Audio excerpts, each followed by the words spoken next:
Hello and welcome to episode 149 of Pop Culturally Deprived, where each week we watch a movie I've never seen before, which is most of them, and talk about the good, the bad, and the pork bellies. This week we're going to be talking about trading places on your Merry New Year podcast.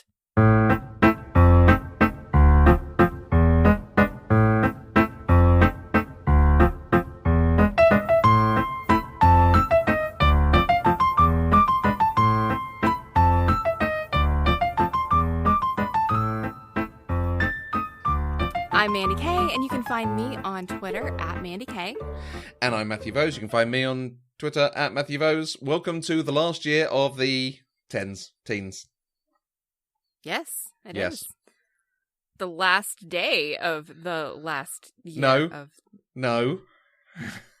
Oh, okay. No, I forgot. You're I want to fight. One. Yes, you want to fight. Okay. So technically, today is New Year's Eve. If you're listening to this on the day this is released. No one's listening to this on the day it's released. Because it's New Year's Eve. Because it's New Year's Eve, yeah. Everyone's listening to it like Christmas 2020. Right. Like, oh yeah, that's been on my list. I should go back and, Hi, future us. Yeah, you're probably right. All right, yep. So it is probably 2020 when you're listening to this, which according to Matthew is the last year of the 20-teens rather than the first year of the 2020s. Fight me. At me. I'm going to fight you on that because, it's right there in the name, Matthew, 2020. Yeah, because you start lists with 0. No. So 10 would be the last year. So 20 would be the... If you make your list of 10 things, it goes 1, 2, 3, 4, 5, 6, 7, 8, 9, 10. Mm-hmm. And 10 is the last one of 10 things. 9 is not the last item of 10 things. If you start the list with 0, it is. Well, exactly. And we don't have a 0 in our calendar. Because the problem is, people just have their ages. You can be 0 years because you mark your age going up at the end of the year. Whereas on our calendar, we mark the year going up at the beginning of the year. Well, you also live in the UK where the first floor is the one that you have to walk up the stairs to. Yes. Which is wrong. So I will let you be wrong on this too. So the first story. It's the second story. Oh, it's wonderful. Quality entertainment like this is brought to you by Patreon. Absolutely. Yes, it is. Patreon.com/eloquent gushing. There you go. Our lovely patrons keep us going, keep us able to put out quality content like this, and they get stuff back from us. They get extra shows. They get shows early. They get me talking about movies. They get us talking about pop culture. All sorts of exciting things. And it means that we can actually make new shows. We can develop the network. We can do exciting stuff. Yes. We can upgrade our equipment so it sounds better. Mm-hmm. Which we have done a couple of times, which has been wonderful. That silky smooth Mandy K in your ears. Yes. Hello. Welcome to Pop Culturally Deprived. Howdy, y'all. Oh, shut up. So, you also get some wonderful physical merch from us if you are a patron. A handwritten thank you card, maybe a sticker or a coaster. Access to our store on TeePublic. Magnets are the one that people have been like, oh, magnets. See, I like the coasters the best. Oh, really? Okay. I love the coasters. I do. I love them. I quite like the stickers. I do, because we now have stickers. I can put stickers on things, because you always feel I need to save it for the perfect place to put a sticker. Right. No, I'm just going to put stickers on things. Great. Put stickers on everything now. Yep. So if you want to get in on some of this awesome, exciting stuff and put stickers on everything, just like Matthew, you can go to patreon.com/eloquent gushing. The other thing that I want to talk about before we jump into our episode is something I've been wanting to talk about for a while. I tweet about it sometimes. Is there's this great website for podcasters called Podchaser.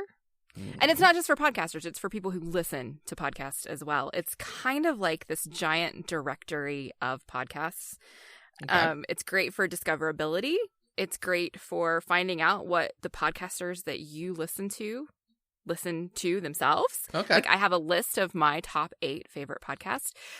It's a mechanism to rate and review podcasts without having to go to iTunes. Oh, that's nice.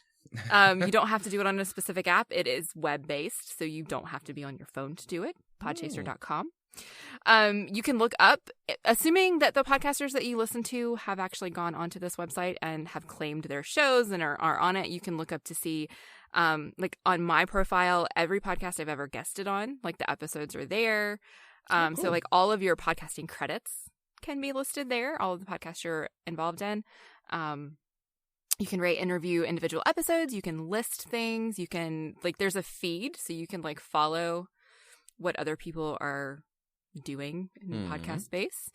I don't know. I think it's just pretty great. It's kind of like a social network for podcasting. I was going to say, that's the sort of vibe I'm getting from it. It's cool. Yeah. It's pretty great. I love it. I think my favorite thing about it, though, is that it gives equal access to reviewing because, like, most people tell you the best way to get word out about a podcast is to go to iTunes and rate and review. Sorry, to go to Apple Podcasts and rate and review. Yeah. Which, considering that like 70% of mobile phone users in the world are Android users, that's not the easiest thing in the world to do. So Podchaser kind of bridges that gap. It gives you like a one-stop shop where you can go and do this. Granted, they're only visible on Podchaser, but it's something that everybody has access to. It's not like you have only the people who are on Pocket Casts can leave reviews on Pocket Casts. Only the people who are on Pod Addict can leave them on Pod Addict. You know, this is something everybody can do. You don't have to have an app on your phone. You can just go to the website. I think it's really cool, and I really like going and looking and seeing that I've been on like 200 and something episodes of a podcast. Nice. It's just great. You know, I don't know. It's fun. So podchaser.com, go check it out. Rate and review our show, any other of the wonderful podcasts that you listen to. I might have set up a profile and linked to all the different things I listen to. It's making me think like the way Ravelry is for knitting and Letterboxd is for films. It's got that vibe for podcasts. Yes, very much so. Nice. I like it. It's great. I dig it. That sounds my jam. I'm going to go and sign up. Thank you. Yeah, please do. Because it's already got your name in there because you're listed as my co-host and producer and all that stuff. So just go like claim the things. Just go claim it. It'll link you up. It'll be fine. Okay, cool. Trading Places. Trading Places, our last movie of 2019. Not Trading Spaces. Not Trading Spaces, but oh my God, every time I talk about this movie, I say Trading Spaces in my head first, and I have to correct myself. Do you have a show over there called Trading Spaces? We do. Okay. Or we did. Yeah, same. I don't know if it's the same show, but it's like one of the home renovation kind of shows where neighbors would take over a room in each other's houses and redecorate it and then do the secret reveal. And it was really big, like in the early 2000s. And then last year they rebooted it with the original designers and the original hosts, and it was awesome. And it kind of did a resurgence for a little bit. Okay. So the back of that Queer Eye wave. Yes, but absolutely, we're here to talk about Trading Places. Yes, Trading Places, yes. Which I did not know existed until you started talking about it. Which is a good Thanksgiving, Christmas, New Year film. The whole period. Merry New Year. Merry New Year. Do you want to tell us a bit about this if no one's seen it? Sure. And I'm wondering, I've never really heard people talk about this movie, so I'm curious how many of our listeners are already familiar with it. But it is about a snobbish investor and a wily street con artist find their positions reversed as part of a bet by two callous millionaires. Is that from IMDb? That is from IMDb, nice. But I thought it was pretty spot on. Yeah. Wily street con artist. He's absolutely a wily street con artist. I'm not sure he's wily. He's a con artist, but yeah. Semantics. Can I tell you a bit about it? Please do. Tell everybody a little bit about it. Trading Places is a 1983 comedy directed by John Landis, written by Timothy Harris and Herschel Weingrod. It stars Dan Aykroyd, Eddie Murphy, and Jamie Lee Curtis, among others. The main characters were originally written for Gene Wilder and Richard Pryor. However, as Wikipedia describes it, Pryor was involved in a severe accident and could not then be in this film. So I did a bit of research, because that's a little bit curious. Whilst freeloading on cocaine, he doused himself in rum and set himself alight and ran down the street. That makes something that I read before makes so much more sense. What did you read? Something about how Richard Pryor was supposed to be in it, but he set himself on fire. Yeah, that's like, that doesn't matter. Okay, and I didn't investigate, so I'm glad you did. No, he actually did set himself on fire. Yeah, that's the John Landis quote about it, but he was renowned really for his party lifestyle. Oh, yes, absolutely. As a euphemism. But yeah, so he couldn't be in it. So they cast Eddie Murphy instead, and Dan Aykroyd instead of Gene Wilder. The casting of each of the main characters was difficult. Dan Aykroyd was not a proven quantity without John Belushi, and it is rumoured to be, let me get this right, because it's Jim Belushi in as the gorilla guy at the party. It is rumoured to be John Belushi in the actual gorilla suit. Oh, But I okay. don't think it's ever been proven, so I think that's just one of those, urban myths. Oh, interesting. Eddie Murphy was not yet a known actor, as they were preparing to make this. 48 Hours was just coming out, so the film that made him, and Jamie Lee Curtis was only known for horror. Yes, this was Eddie Murphy's second movie. It was. In 2010, the Eddie Murphy rule was implemented in Wall Street regarding insider trading, finally closing a loophole that hadn't formally been outlawed. Basically what we see in this film. Yep, that only took like 30 years. Yeah. The film was very successful. It made $90 million against a $15 million budget. Critics appreciated the performances. They were surprised by the moral gratification, and overall they enjoyed the comedy. Curtis and Denholm Elliott won BAFTAs for Best Supporting Actress and Actor, and the film was nominated for the Academy Award for Best Score. Oh, I didn't know that. Mm. Cool. It wasn't Best Score at the time. It was Best Original Music Score or Adapted. Right. Something okay. weird, yeah. All right. So, how were you able to watch this over in the UK? It is available on Sky Cinema.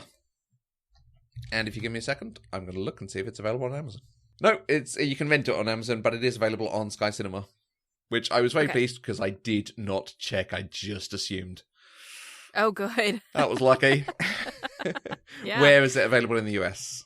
You can rent it on Amazon, on Vudu, and all those places. I was hoping because last week, like right before I watched this, Plex unveiled their free online streaming service. Okay. So they have free movies and TV that you can just watch. Mm-hmm.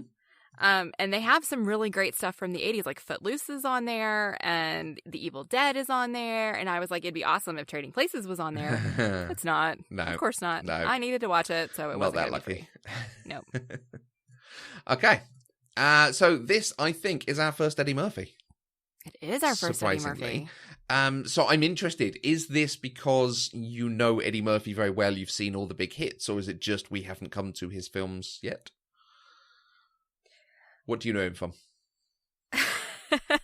I'm trying. I don't know his career well enough to be able to answer that question. I know him primarily from his run of like Disney-esque movies. Okay. They might actually be Disney movies, like Dr. Dolittle, The Nutty Professor. He was Mushu in Mulan. He was Donkey in Shrek, which is not Disney, that's DreamWorks.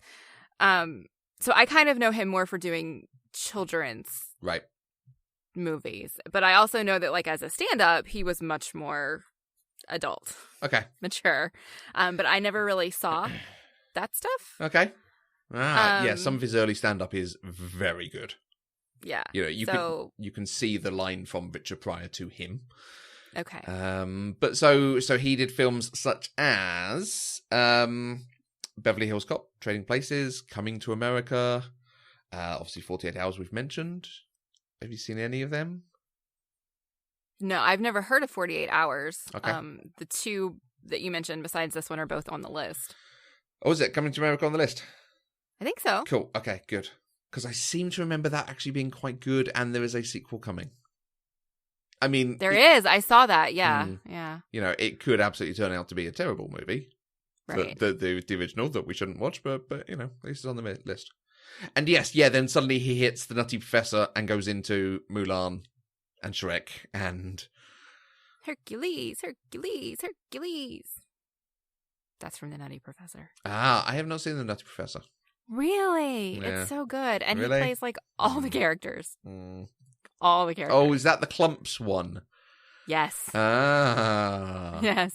I didn't see any of the sequels. Like, I just saw the original one. Not even that's the original Eddie Murphy version. Okay. So.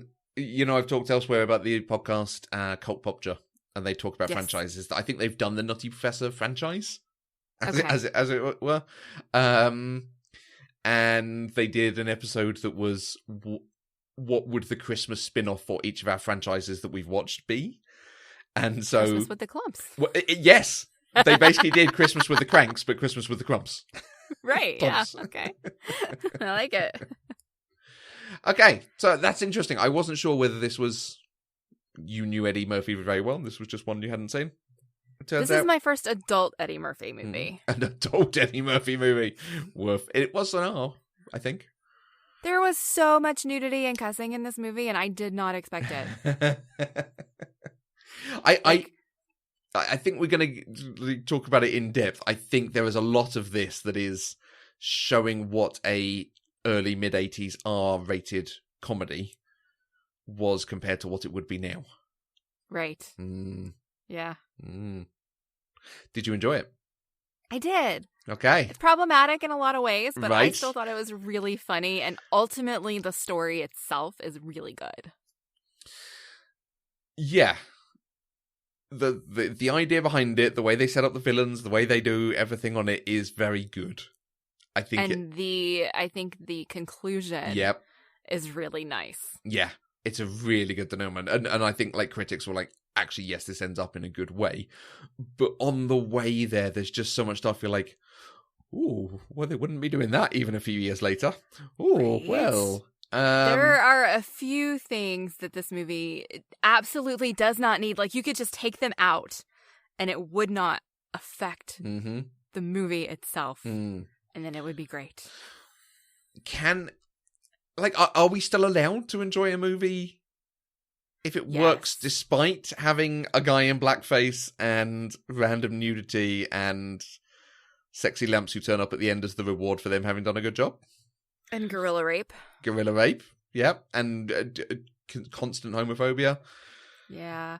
Yeah, I mean, yes, we can. And we talked about this a little bit with Animal House, too. Animal House is hugely problematic, but I really enjoyed it. Yeah. And I think it's okay to enjoy. I mean, we talked about this with Splash. You know, I mean, as much as I hate it, I understand why people still like it. I think you can enjoy the good things while acknowledging the bad. I think Splash is a different case than this. I think coming to this now, and this is perhaps the question, is coming to this now, like you have done, I think you can still enjoy it. I think you can go, yes, this is an artifact of its time. I think Splash, even in its time, should not have had them having sex without her speaking and him knowing her name. Yeah. And I think there is stuff in Splash that's like, oh, no, they shouldn't even have done that then. Yeah. It's really hard because, you know, Eddie Murphy does not speak for black people, but he's in a scene joking around with a guy in blackface. And there's also someone being an Irish priest, which brings a whole load of connotations. There's Eddie Murphy himself being a chap from Africa. Cameroon, was it? I thought he said Nairobi. Nairobi somewhere. I cannot remember what he said. Being very stereotypical about that. Jamie Lee Curtis doing the same thing. However, a white man in blackface brings different connotations than Jamie Lee Curtis pretending to be a girl from the Alps. Yes. Or Sweden. With wearing lederhosen. Yeah. No, it's hugely problematic. I mean, the language they use, they say faggot a lot. They use the N-word a lot. Well, not a lot, just a couple of times. The use of the N-word is by the villain. It is. Like, it is, and it is acceptable to set up your villain as he is a bad man and he has bad opinions and things. Yes. That, I think, is even now would be, because we would call it out. That is true. You know? Yeah, absolutely. It's not, you can't not say it. You can have a person who would say it, and it be okay. Yeah. If that makes sense. Absolutely. Fun fact, though, the actor, Don Amish, I don't know how you say his last name. He was so against cussing. I bet. And he had that his last line in the movie was "you," right? It's great. And apparently he would come on set early to apologize to everybody because of the language that he had to use. I think that's adorable. I think adorable. those two classic actors, so let's give them names because we should. Don Amish and Ralph Bellamy are Yes. very good. Because Yes. they are generally quite genial and okay, but they do play the villainous duplicity very well. Yeah. Yeah. I think it's funny. I read a story. Actually, I think I saw this in a couple different places where those two very famous classic actors, they had no idea who Dan Aykroyd and Eddie Murphy were. Mhm. Dan Aykroyd and Eddie Murphy had no idea who they were. And I think that's just wonderful whenever you're bringing two eras of people together to do something like this. And they were like, while I don't know their names, they were recognizable to me. Mhm. Like I think I mostly know Don, what's his face, from later because he had taken a break from acting and came out of retirement to do this movie. Yep.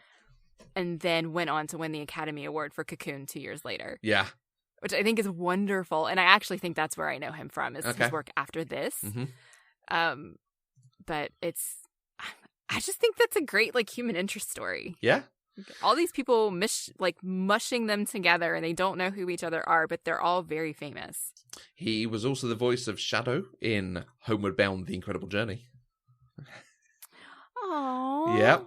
And he is the priest father in Oscar, Father Clemente. I don't remember that. Just another thing, which Yeah. you know, it bears a few similarities to this in the use of opera music and the grand setting for things. Yeah. Okay, that's good. I was troubled watching it because every so often it would just pull you up of like, oh, not oh. Do we need the woman jiggling around with no top on in this dance sequence? Is there anything fun? And like that's why I think this is indicative of a time certainly before the internet, because it was like we can put topless women in our film and people will come to see it. Whereas, you know, now you look at a fashion magazine. But both attitudes to nudity have changed and access to nudity has changed.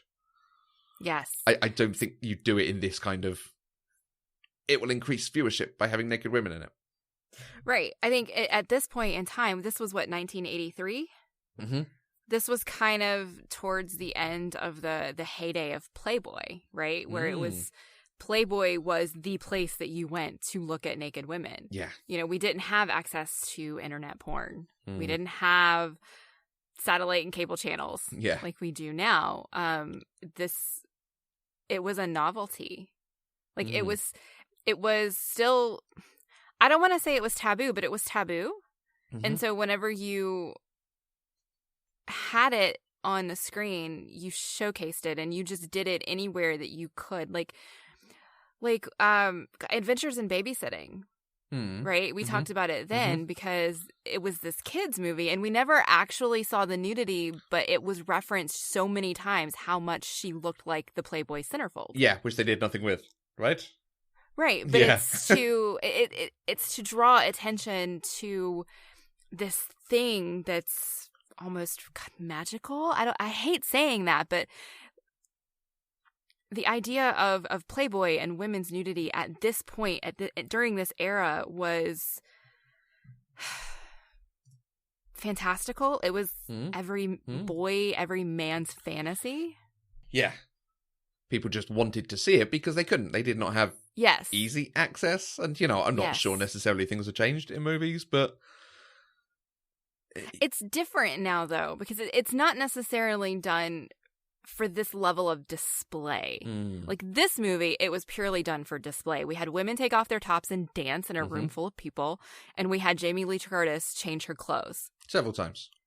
And it had nothing to do with the story or the plot. It wasn't part of a sex scene. It was just, we're going to have women take off their tops. Yeah. Very similar to what they did with Melanie Griffith in Working Girl, where she vacuumed. Yeah.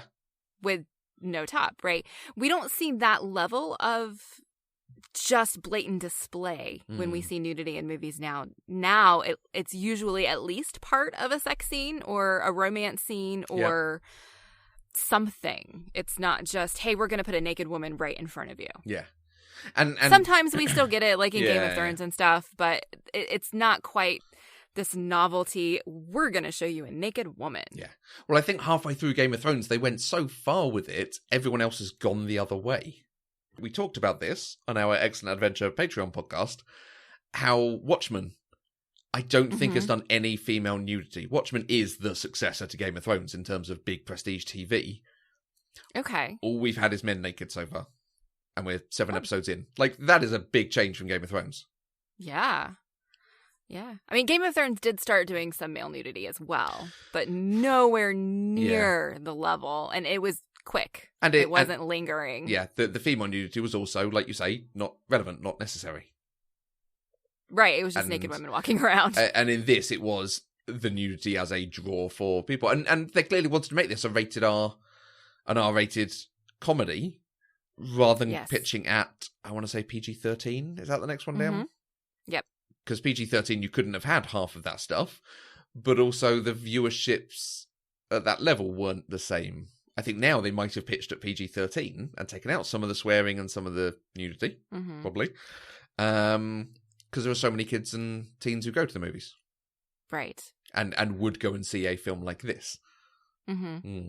R-rated movies now, I think, are more violent than sexual. Like PG-13 is... like the thing that makes them PG-13 is, I think, over-the-top language. You get many examples like of the F word and things like that. And then you get suggested nudity or actual nudity, but not as much as was in this one. But rated R is really like violence, blood, gore. Yeah. I think it's reversed in the UK, isn't it? I think we are more comfortable with sex stuff and less comfortable with violence. And in the US, you're more likely to pass violent stuff and be more prudish, more restrictive on sex stuff. Yeah. That's the thing they often do actually rate on is non-heteronormative sexuality. That's particularly where it really gets rated higher. And simulations of sexual acts.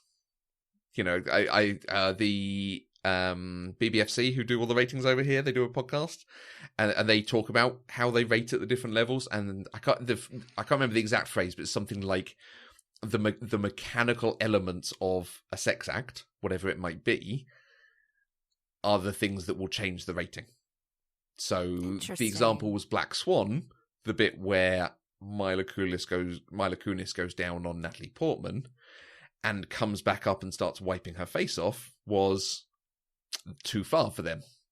That pushed it up. Just that element of... Interesting. We're digressing. People are weird. Into a topic we don't often go into. So yes. Okay. But we're mentioning Jamie Lee Curtis.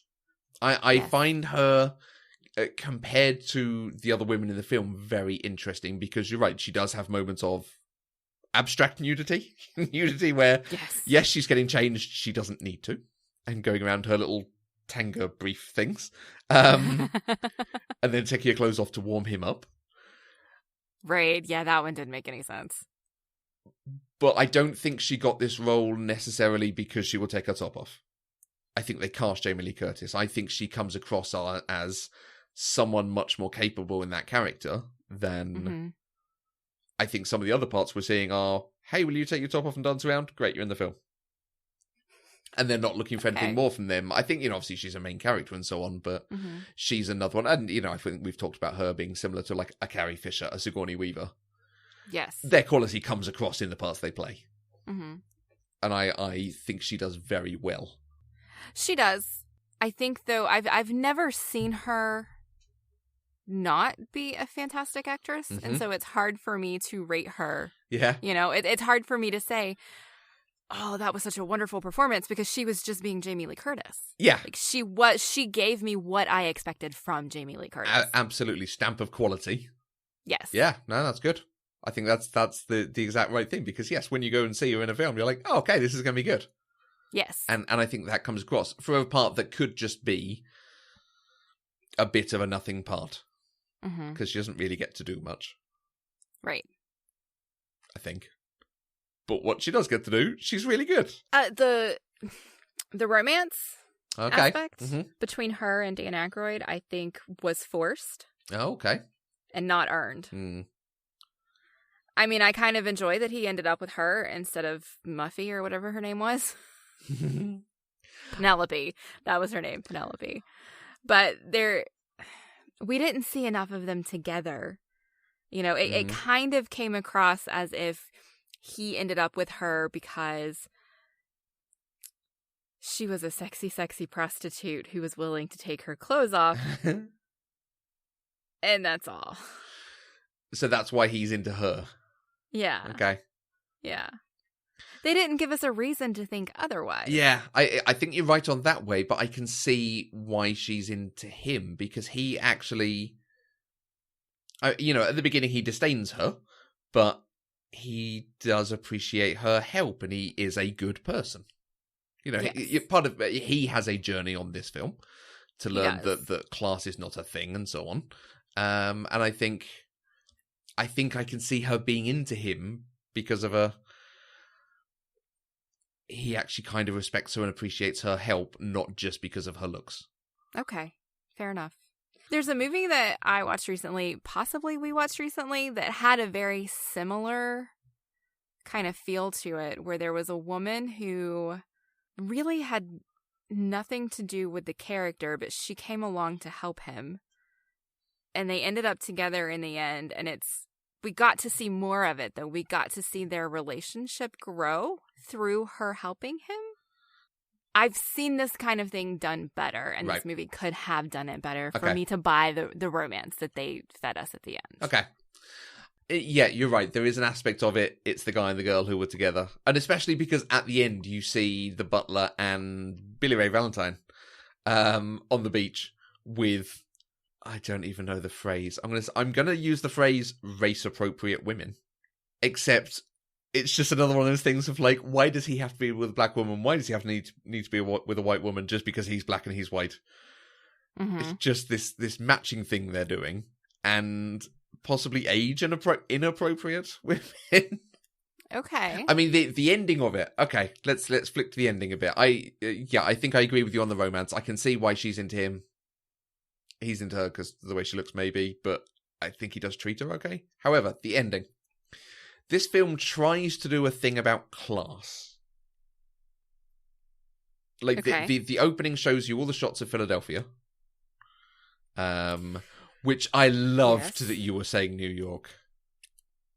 Because I was fascinated watching this. It took me a little while. Like, wow, they really want you to know that this is Philadelphia, not New York. Wow, the Liberty Bell. Wow, they got this Philadelphia thing. Oh, there's a statue of Sylvester Stallone as Rocky. That's what made me realize it was the statue of Rocky. And I was like, oh, this is Philly. I just assume, I have this bias. Yeah. I assume if they're showing us this like gritty urban setting, it has to be New York City. That is a very fair assumption. And then I was like, wait, that's Rocky. Yeah. No, so it opens up with all the shots of Philadelphia, and then it shows you some of the more impoverished areas of the city, juxtaposed with Denholm Elliott making a lavish, posh breakfast for Dan Aykroyd, who is in bed, and his servant serving him something. So it is setting up a look at how things are for people in this city, and yet there's this guy. Yeah.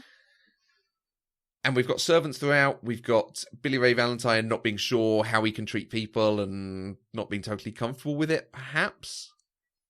If they were doing something about class, I think they would have ended with Dan Aykroyd giving a drink to Denholm Elliott. I cannot remember the butler's name. Coleman. But they don't even, I think, realise they could have done that. They could have done a thing of, and now he serves him something. All they're saying in this is, if you have money, you are a higher status class. And that is where the class system in America comes from. And it's just a bit, yes, it is, but it's also not.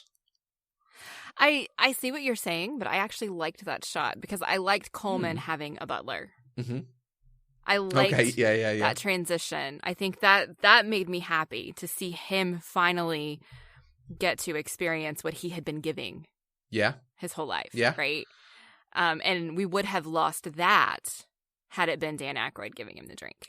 Yes, and there are ways of doing it, but it is just he's now got money, so he's a higher class person. Yeah. And that's true. It ain't true. Given your No, not at all. Given your president. Yeah, right. Yeah. And I find that a shame because at the same time, they wanted to cast Gene Wilder and Richard Pryor. So they clearly, from the very beginning, this was, we're going to have a white man and a black man and we're going to swap them. So it was originally supposed to be called Black and White. Right. Okay. But I don't think they do anything with race. They have the brothers being racist, which adds to their villainy, but I don't think they ever actually go to the fact Eddie Murphy in Dan Aykroyd's situation would have been treated very differently. He is just treated like Dan Aykroyd. Mm-hmm. Yeah, that is true. And I think they ignore a lot by magically making him understand commodities trading. yeah, right. I had to read 4 different articles to figure out what the heck happened at the end of this movie. And I'm somebody who's taken a day trading course. Oh, right. And I still kind of needed some understanding and clarity there. And Billy Ray Valentine, this con man, comes in off the street. You put him in a suit and suddenly he understands how business people think and how people are going to buy and sell commodities.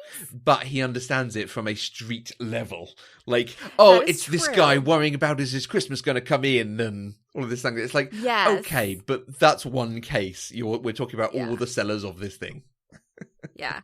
And I think by doing that, though, they made him, like you said, they just made him Dan Aykroyd. Yeah. They all treated him like Dan Aykroyd. They respected his opinion the way they did with Dan Aykroyd. And so you're right. We didn't get to see, other than the racism, which was blatant. And that's really the only, it was intended. It wasn't, the movie is not being racist. The movie is actually pointing out how horrible these people are. Make your villains racist and say, isn't it abhorrent? Yeah. Yes, that's exactly what they did. But apart from that, we didn't get, and I don't know if that's the movie just saying the world shouldn't be racist and he should have been treated like Dan Aykroyd except by the villains, or if the movie just ignored it. Yeah. Because it's easier to ignore it. I'm not sure. A bit of both, probably, isn't it? Probably. I feel like a movie that's going to go out of its way to have your villains be so blatantly racist has to be trying to say something. Right? They have to be. It has to be intentional. Yeah. Doesn't it? Is it a thing of its time? It is easy writing. And I think this is perhaps my point. It feels like it should be. I don't think it is. It feels like it gets a pass just because it's doing black man and white man swap positions. Okay. Yeah, that's fair. Because they don't even swap positions. Dan Aykroyd gets reduced in status, but he goes on his own little adventure thing going on. He doesn't go and live wherever Eddie Murphy lives. He immediately gets help and is given a warm place to stay and doesn't actually end up hungry and homeless and begging for money. Exactly. The white man fails upwards. Oh, God. In there, if we're really, really wanting to critique it.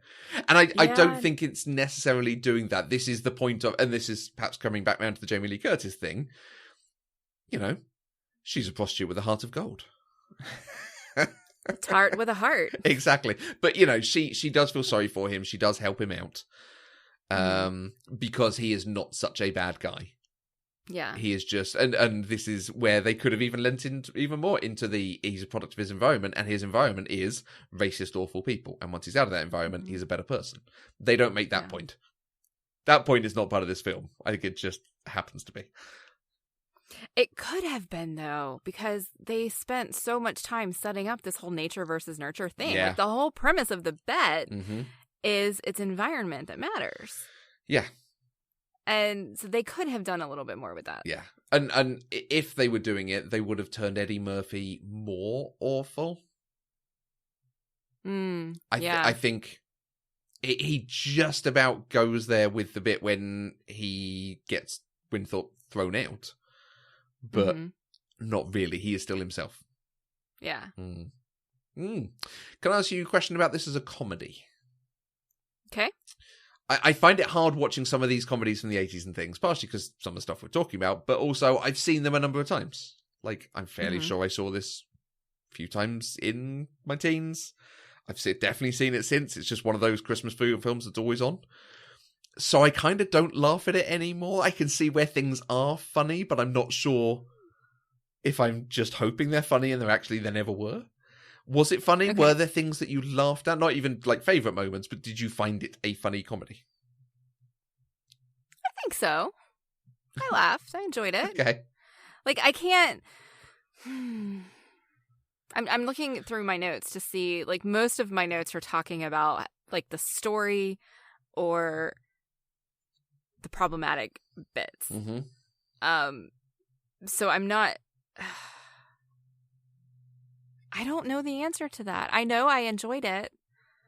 Like, I was reading an article that talked about how this movie is somebody's guilty pleasure, and they talk about all the problematic things like we've been talking about, but then talk about how this still is one of the funniest movies they've ever seen, which is why they love it. Right. And I think that's wonderful, but I'm trying to think what's actually funny. I mean, because the gorilla stuff's not actually funny. It's supposed to be, but it's not. Jamie Lee Curtis with the chewing gum is funny. Yes, making Coleman hold Coleman hold the chewing gum. Yes, that is funny. And there is one bit that I'm going to have in my favourites in a minute that I've not put on the list, but yeah, I don't know. I'm gonna go with yes. Okay. But I can't give you specific examples of what I thought was funny. Right. I will be interested when we return to other films of this type, and it might even be things like the Coming to America, Brewster's Millions, some of the Gene Wilder and Richard Pryor films as well. Whether they are genuinely funny, or if it's just situationally, because you compare this to like, and I was thinking when I was watching this, comparing this to Blazing Saddles, that did some of the same stuff. Let's put a black guy in a position of power, a higher status position, and see how he's treated. And he is treated abhorrently. And the film makes a comment on it. And it shows that he's actually smarter than all these people who are racist. So this film did not do that thing. And I think Blazing Saddles was still able to do humour even within that. All right, I've got a couple. Go on. I'm thinking about it while you were talking. And they're the two main ones are their Eddie Murphy moments. I think, of course, Eddie Murphy. I can see my legs grew back.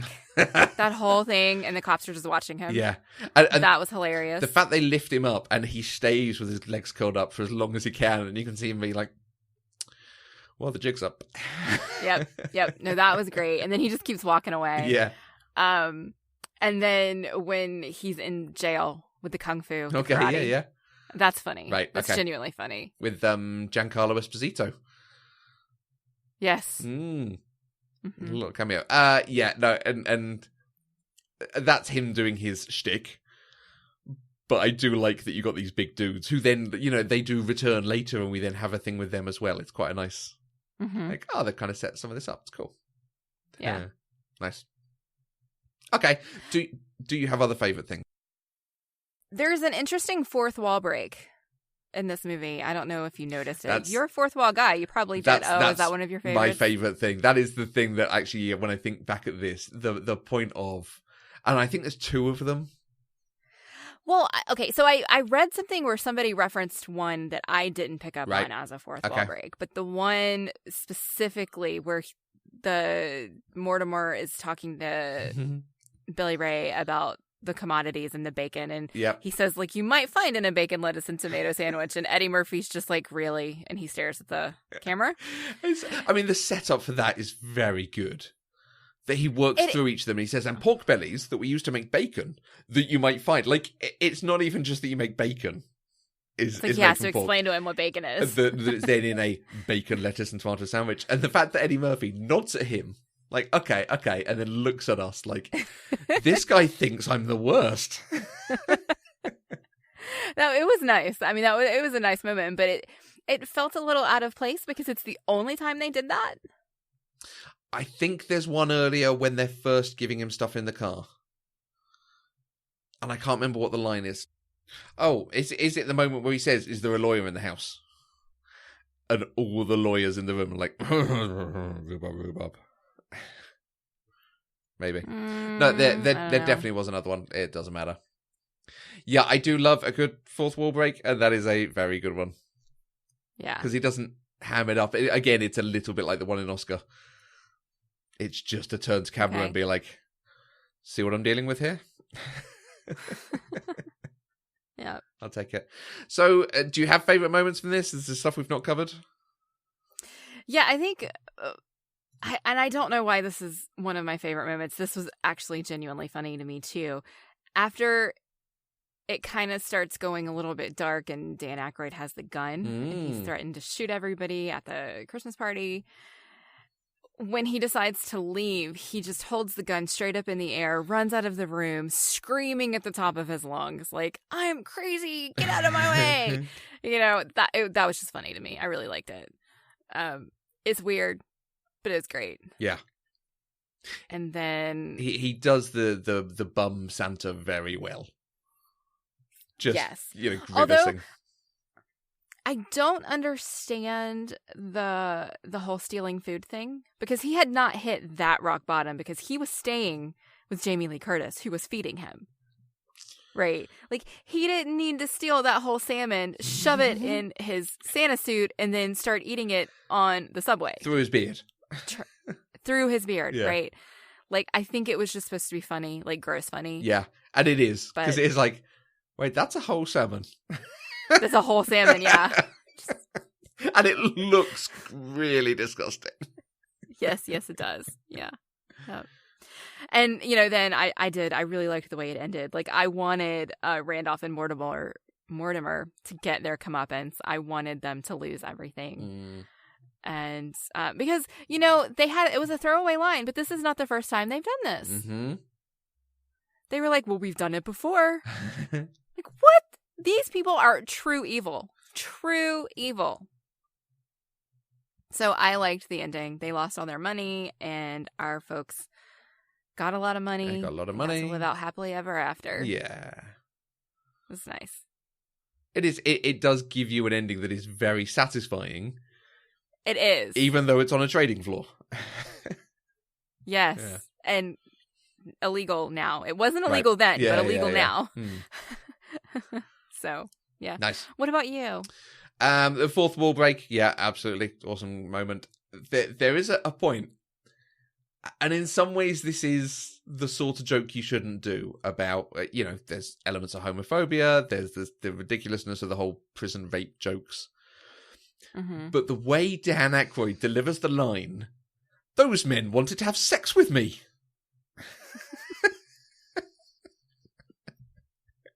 It's so, because normally it would be some just like, they almost raped me, it was terrible, I was the, victim here, something terrible thing. But he's like, can you believe that? It's just so, I'm honestly shocked this sort of behaviour goes on. He does the uppity bit very, very well. He does. Yeah. He absolutely does. And I think it's one of those things that shows you actually Dan Aykroyd's quite good at the character stuff, because usually he does either sort of guy in charge general type, I'm thinking Evolution and Christmas with the Cranks, or he does kind of everyman, your kind of Ghostbusters sort of thing. But in this, he's playing a very different character, and it really, really works for me. Yeah, no, he absolutely. They both were fantastic. Yeah. Like, everybody in this movie, like, from an acting perspective, nailed their characters. The fiancé and the barbershop quartet, and it's...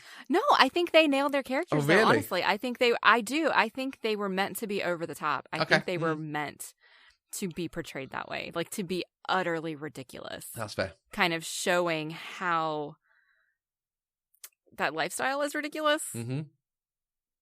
like how out of touch with reality Yeah.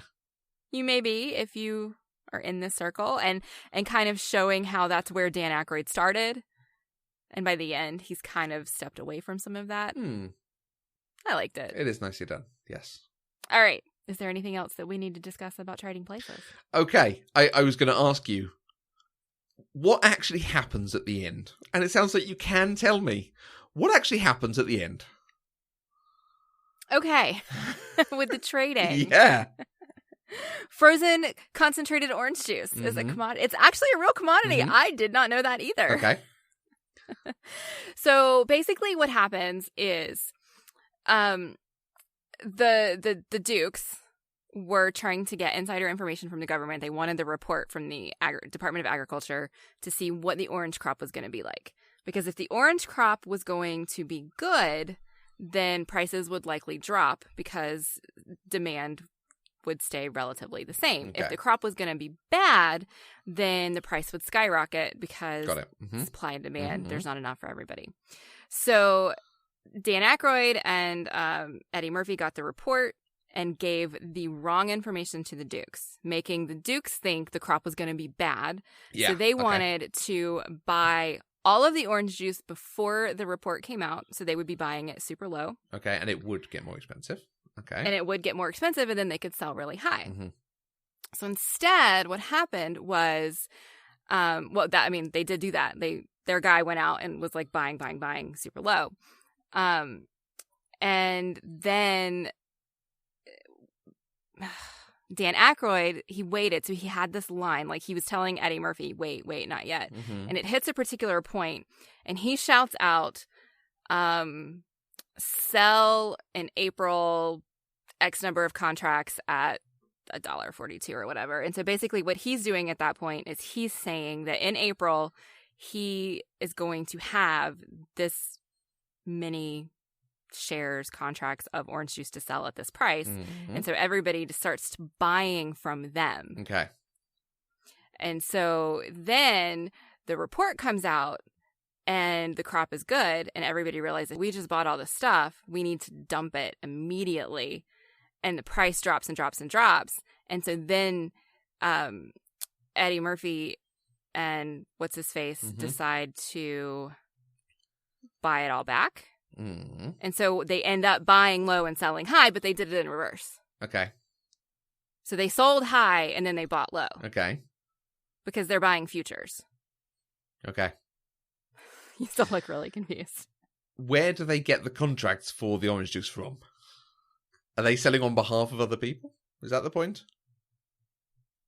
I think they bought them because they had the money. Like they went in, remember they came in with all of the money. So I think they bought them. And then they said, we have all of this stuff. And so now we're going to sell it in April at this price. Okay. Which is futures. And so then everybody bought from them now, saying, okay, we're going to buy it from you because then we'll be able to sell it at an even higher price. Okay. And then they would have bought it at a lower price anyway. Right.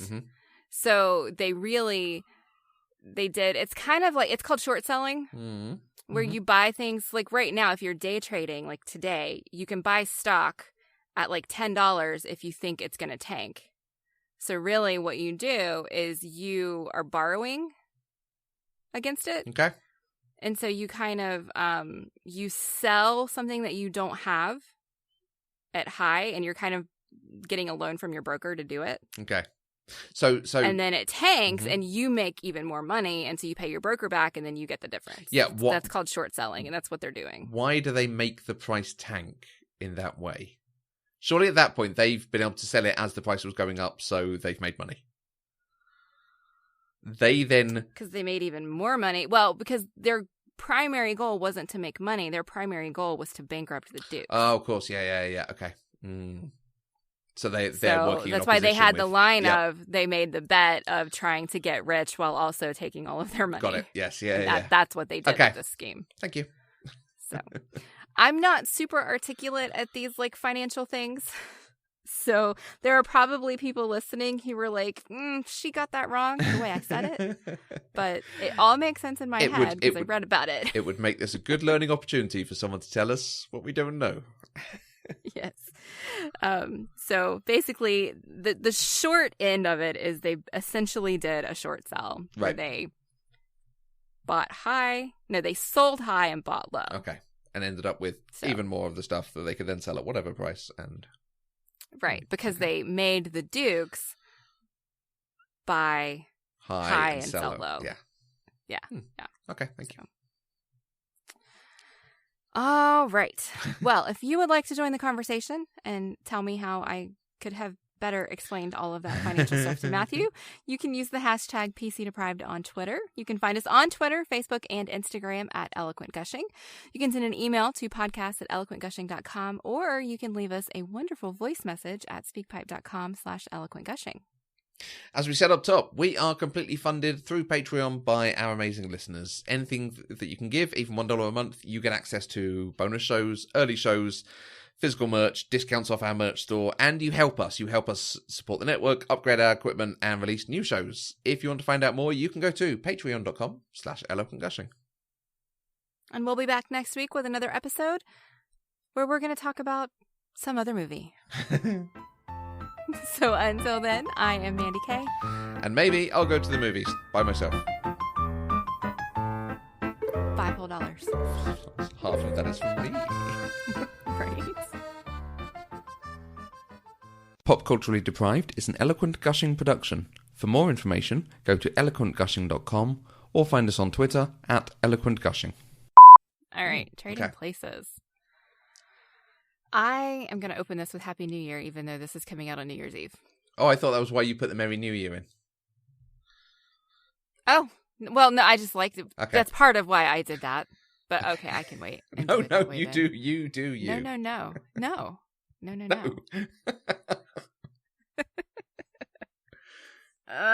Okay. How are we doing, like, warm-ups over there for recording? Yep. Is that what's going on? Yep. All right. Hello and welcome to episode... Stop it! What? Oh my god. Okay, I'm gonna have to turn the camera off. Okay. Or at least hide the screen so I cannot see around. You. Yes.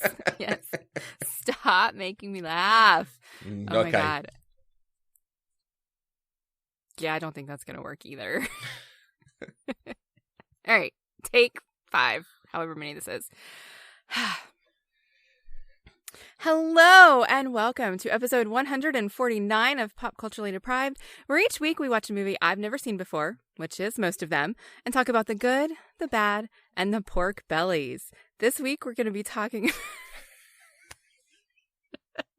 Dude, I had my hand in front of your face and I can still see you.